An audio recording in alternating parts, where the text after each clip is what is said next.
Meta 的创办人执行长现在对苹果开发，他说苹果在过去20年里面没有任何的创新。那我们今天就来聊这则新闻，细说它里面讲的细节到底在哪里。那最后我们会分析一些我们的看法。那当然影片的最后希望大家可以加入讨论也分享你们大家的看法。那我们今天在这边拍这支影片呢，就是一个比较正经的方式来阐述这个新闻，来解释这个新闻，然后分享一些我们的看法。那也比较轻松比较延伸比较多一点或深入一点的讨论呢，我们会放在我们的 podcast， 那相关链接我们放在下方。那我们直接开始吧。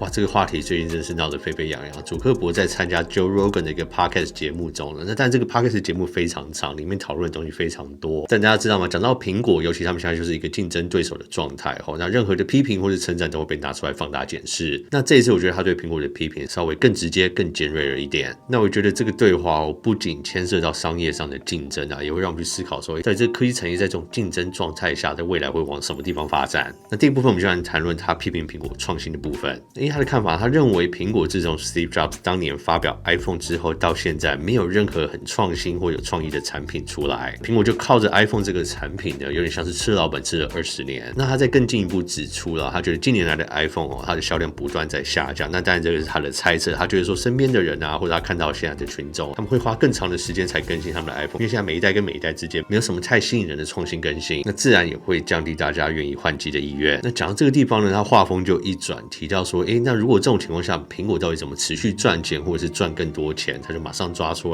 苹果在他们 App Store 的平台上面，跟着开发者收取 30% 的费用。那在下一步他就提到，苹果这个生态链的创建，其实也是另外一个压榨客户或者压榨使用者的一个概念。那他的说法，他就以 AirPods 来举例那像你买 AirPods 如果要连接苹果自己的设备，是非常容易、非常快速。那在设备之间切换使用也是非常的无痛。这种使用体验呢，其实造就大家会更容易想要再去买苹果生态链里面的产品，因为它串联起来就是非常的好用。那他认为苹果故意不开放这样的协议给其他人使用，是为了保护自己的产业。像他们推出 Meta 眼镜的时候他们也跟苹果要求说，他们希望用这种很快速连接的方式连接上 iPhone。但苹果给他的回应是说，这样会侵犯到使用者隐私使用上也没有那么安全。那祖克伯的说法是说，是因为你们自己协议写的不安全。如果你们想要让任何连接上你们 iPhone 的设备都更安全的话，那你们应该在自己这部分把协议写得更安全。因为他认为如果苹果开放这样的协议给大家使用的话，可能相对他们在 AirPods 或他们可能未来要推出的这个智慧眼镜上面的竞争力就会降低。那在最后一段他提到，科技产业其实是非常非常的创新非常多不一样的新创公司随时每天都在发生那如果你是一个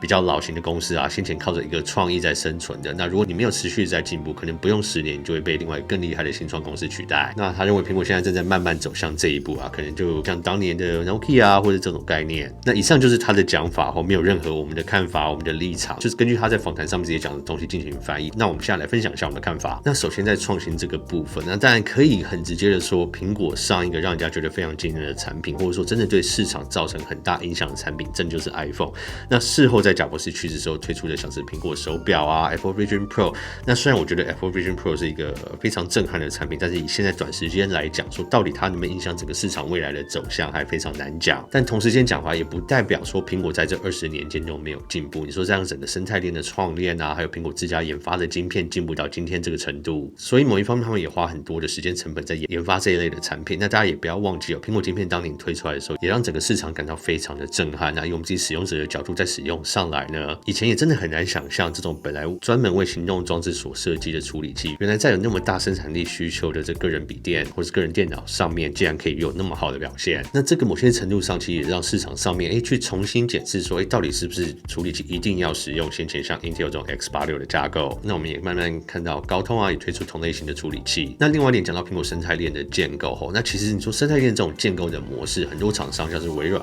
或者是 Facebook、Google 他们其实也有在尝试非常类似的做法，只是要打造一个生态链并没有那么容易。我觉得使用者的体验还有你的产品简易使用程度，还有学习门槛的降低都是非常的重要。那我觉得苹果同时可以在使用者界面上面的设计还有产品外形工业设计上面的设计，还有软体本身稳定度的设计，这3点达到非常好的平衡。那这样让更多使用者愿意去购买跟使用他们的产品，那同时在撞到自己生态链的时候，把一样的使用者体验套用在每一个产品上面。那这个你要说它是为了保护自己的产品这样做呢，还是说他们真的相信自己设计的产品能带给消费者最好的整体使用体验？那这当然大家可以有不同的看法，但是以我自己是苹果使用者来讲，当然目前我是认为只有苹果打造出这个生态链，真的能带给我们这么好跟这么顺畅的使用体验。那市场也是自由开放的，你说只有苹果这样做吗？还是说其他厂商其实也有选择可以去这样做，或者说他们已经在尝试这样做，只是没有办法做到像苹果这么的完善？那这种时候消费者的选择自然就回归到市场机制嘛。如果今天有同样另外的厂商打造出这么完整的生态链，然后使用体验上面啊，或产品设计上面、学习成本上面都像苹果这么低的话，那我觉得自然也会在市场上面形成另外一股竞争的力量。但是现实状况就是还没有嘛。那当然这边也很难讲对错啊。你说以 Meta 他们的角度来讲，他们常常在尝试一些新功能啊，或是他们买一个新公司的时候，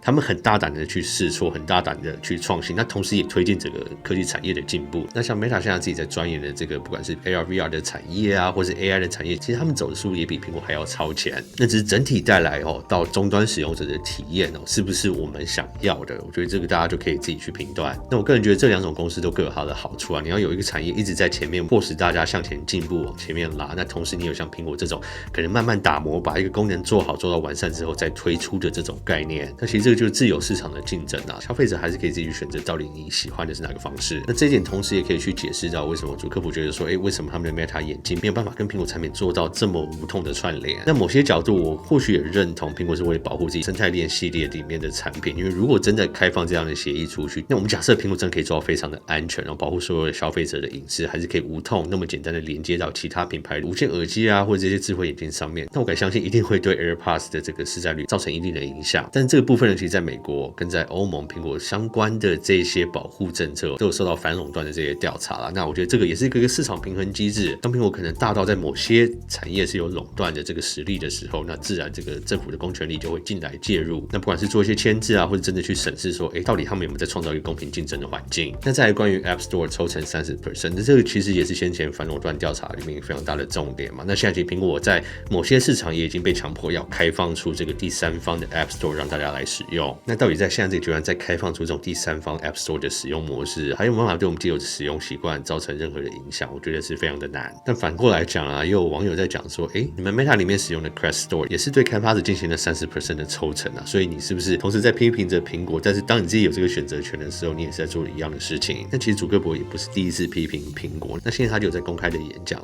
就是在讨论苹果这种封闭式的这种系统，那对比他们这种开放式的系统，不论是 Android 或者他们自己，那他就拿以前这个 PC 啊 Windows 跟这个 Mac 之间的这个战争，那最后是 Windows 胜出嘛，所以他认为开放性的系统终究是会胜出，但是他又略过中间这个 Android 跟苹果之间的竞争，现在看起来好像有点势均力敌，或是其实在某些层面上苹果这种模式似乎还是比较赚钱。那祖克伯自己是认为在进入 AI 的时代之后，他觉得开放的系统还是会取得最大的主导权，因为在 AI 的时代你需要那么多大模型随时去学习的情况下，如果你总是在等待把一个东西做到最完美再推出，你相对回来会减少你这个系统去学习成长的机会。所以这个是他的概念，觉得为什么在 AI 的时代开放性的系统比较有机会胜出。那不知道你们大家的看法怎么样？那在很多观众会提到就是说，即使祖克伯自己本身也在做很类似的事情，或者说可能他也没有很多资格去批评苹果正在做的事情，因为他本身在他 Facebook 跟 Meta 的部分其实也有很多管理上的问题。但是排除那一些我们必须要去审视说他讲的这句话到底有没有道理，或许也是有他的道理存在。但同时呢，我们也要提醒我们自己就是说祖克伯过往不管是在广告上面App Store 的抽成上面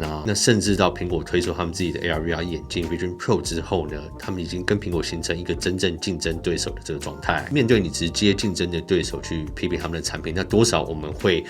看法上面觉得要打一点折扣了。到底你的目的性是什么？是因为想要打压你的竞争对手呢，还是你在讲出这些话的时候本身其实就没有那么客观？因为像 Vision Pro 刚推出的时候，大家也知道祖克伯拍了非常多影片在社群上面发说为什么他觉得他自己的 Oculus 比 Vision Pro 好非常多。那前阵子呢，他们也发表他们自己形式的这个 VR 眼镜，它形式比较像一般眼镜的样子，然后你可以在里面看到一个投射出去的萤幕，同时间呢也看到真实的世界。那上面也有眼球追踪跟手部追踪，但当时就只有短暂的给一些特定的媒体在他们可控的范围下面去做一些测试跟体验那他们也说这个产品目前还没有那么快可以量产。但我个人觉得其实这个就是竞争所带来的一个好处嘛。当你看到苹果推出的 Vision Pro 在这些软硬整合手指追踪眼球追踪做到那么精进的时候，会去迫使 Meta 拿出他们压箱宝。那甚至可能他们在这专注力上面跟性前也会有点改变，看到说，如果苹果这样的模式是大家可以接受，那或许我们也往这个方向再发展，再来精进。那其实我觉得 Meta 跟苹果的竞争，你去从本质上看来，就是两家公司他们其实对于创新跟这个公司经营的理念啊，产品应该怎么去设计、去推出的看法有很大的差异。那祖克伯嘛，他们当初在发迹的时候，其实就是追求一个快。那他在帮别人在写这个哈佛相关的这个社群平台的时候，他想到说，他如果用自己的模式来做这个平台，可能会更好。那当时的争议就是说，他是不是有偷了别人的这个创意？同时又讲回来说，如果他今天就只是单纯帮别人做，同样的一个哈佛的社群平台，是不是能发展到今天的程度？那我觉得这也是值得去探讨。那所以祖克伯一直以来啊，成功的模式啊，你要说他是操作业，还是说他真的是很厉害，还是可以看到说对市场的嗅觉真的非常的敏锐。那如果 Instagram 在没有被他买下的情况，是否今天还能得到这么大的发展，这么大的市占？这边也不得不去想回来说，他的经营上面，或者说在一些产品的这些革新啊、转变、革命上面，真的是有他的一套。那同时也期待他未来在 AR 跟 AI 上面的发展，因为他本身也是 Meta 这家公司的创办人，那不管是在话语权上面啊，或者他们其实在经营的这种模式上面，对比苹果现在是